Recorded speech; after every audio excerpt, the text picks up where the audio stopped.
Hi guys, it's Amy. When you go play a round of golf, it'll be most ideal to get there early, hit some golf balls, and fully warm up before we tee off. But we don't always have the luxury to do that. So if you tee off without warming up, you may waste like the first 5 to 6 holes trying to loosen up. So today, I'm going to show you a quick 1-minute warm up to get you ready for your round.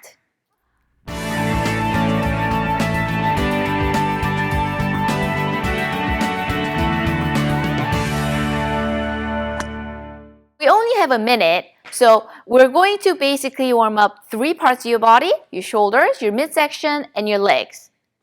First one is to warm up your shoulders. So we're going to have your feet together and your palms gonna face the sky, and you're going to make a T like this.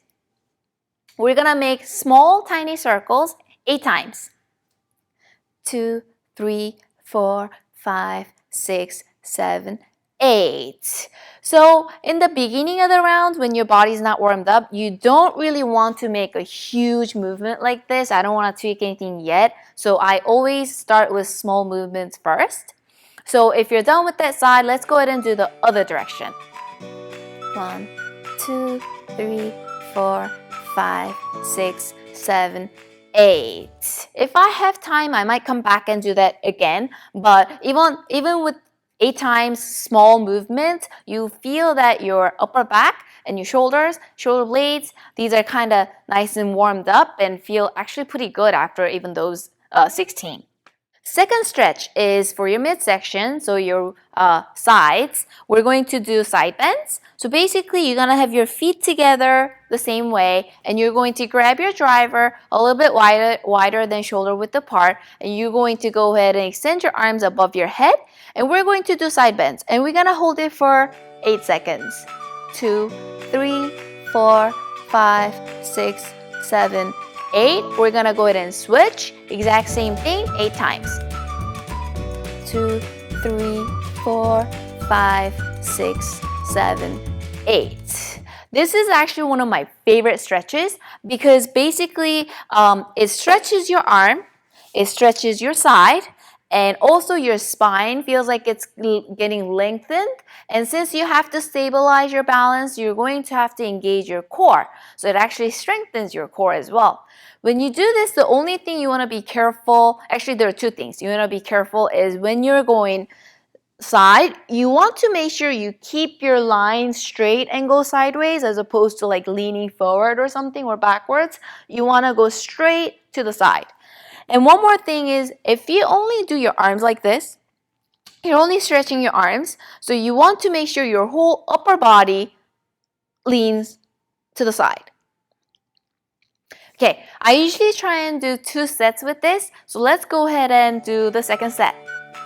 8 seconds. 1, 2, 3, 4, 5, 6, 7, 8. Switch. 1, 2, 3, 4, 5, 6, 7, 8. So last one is to warm up the legs. You can basically do stretches like this, but since we have only a very short time, if you actually do a small exercise, it's going to warm them up a little bit quicker. So I like to do squats about 5 to 8 times. We're not trying to like bulk up here. We're just trying to wake these up, right? So proper form for the squats. You want your feet about shoulder width apart and your toes and your knees are facing forward. If you kind of squat like this way or that way, you may kind of strain your joints. So you want to keep them as square as possible. And you're going to have your hands in front of you like this together, and you're going to go ahead and deep squat down. See how I went all the way down, right? But if you actually look at it from the side, some people may actually like end up in the toes. This is gonna put a lot of stress in your knees. So you really wanna make sure you squat so your weight goes into the heels. If anything, like outside your heels. So it's gonna look like this as opposed to like forward, right? So try and squat this way. So let's go ahead and do 5.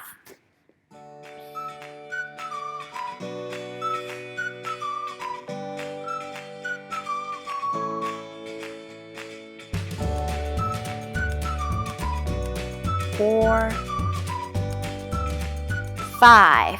Okay, so if this is like so easy, I will give you the option of doing overhead squats. So I'm actually fairly flexible, but compared to that, my upper body isn't all that flexible. So that's why I like doing like upper backs and lats and do like hands overhead kind of things a lot. So overhead squat, basically the same posture, feet shoulder width apart.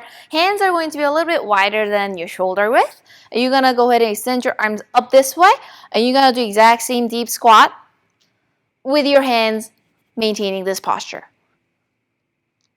So when you do this, the one thing you have to be careful is if you lack flexibility in your upper body, you're not going to be able to maintain this posture here.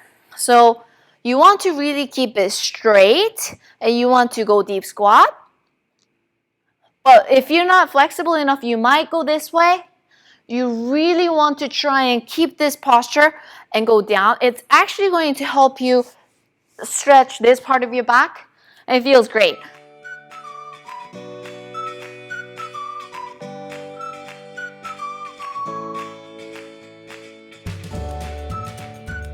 And if you do anywhere between 5 to 8, that's good enough to wake these up so you can actually use it in the swing.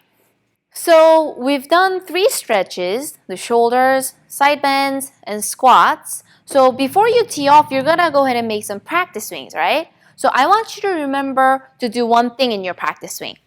I need you to make some easy practice swings, feeling the weight of the club head. So it's gonna feel quite heavy throughout the whole entire swing.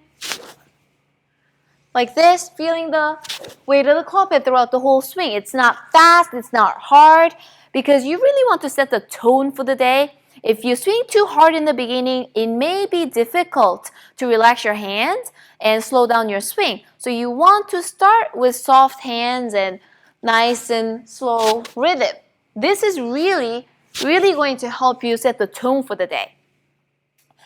So hopefully next time you go out and play, you will remember those 3 stretches and practice swings, feeling the weight of the club head. And that way you'll be ready to make some birdies. I hope you're able to follow along.